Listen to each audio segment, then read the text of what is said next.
Welcome to this rapid fire explainer. My name is Hector Wong and I profess ICS at Leeward Community College.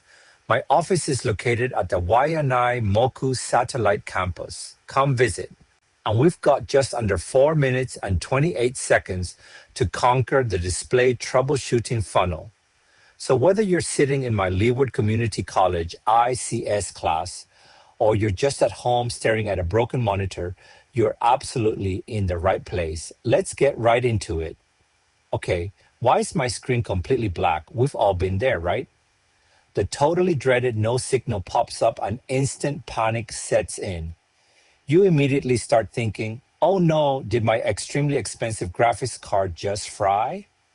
Well, take a breath. Let's dive into this and start our funnel right at the top. Layer 1, the physical connection.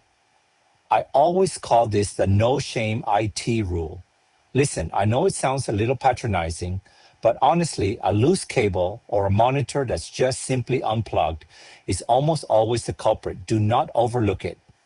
And once you've confirmed it actually has power, double check your input selection, because if you plug in an HDMI cable, but your monitor is sitting there waiting for a DisplayPort signal, yeah, you're going to get absolutely nothing on your screen. Moving right down the funnel, we have layer 2, resolution and scaling. So what happens when your screen is actually turned on, but the picture just looks incredibly awful? Well, it usually boils down to native resolution. And what's really fascinating about this is that these numbers, the physical, horizontal, and vertical pixels built into your LCD display, they literally never change. They're hardwired right into the panel.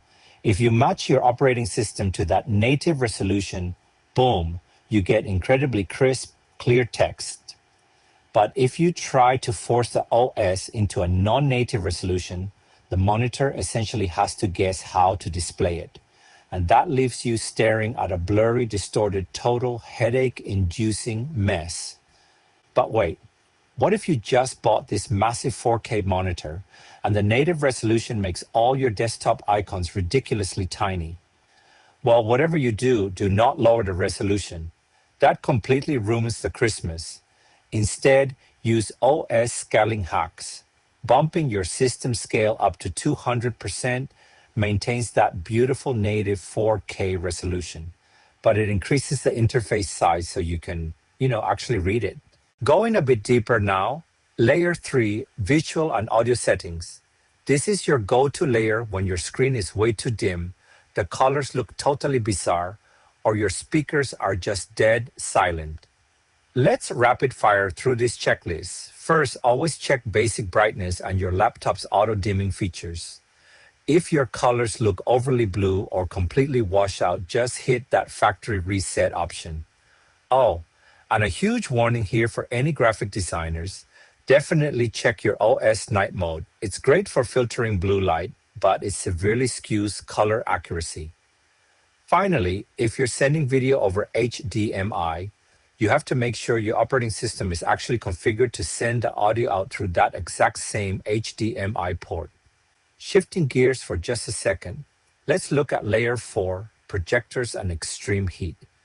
Pivoting slightly to hardware, you'll find in practically every single classroom or conference room, the LCD projector. These things pump out insanely bright displays using metal halide bulbs, and let me tell you, those bulbs get blisteringly hot. We're talking around 1000 degrees Celsius right inside that tiny device. Because of that extreme heat, the cooling sequence is absolutely vital. When you're finished presenting, you must initiate a graceful power down. Whatever you do, never ever just yank the power plug out of the wall.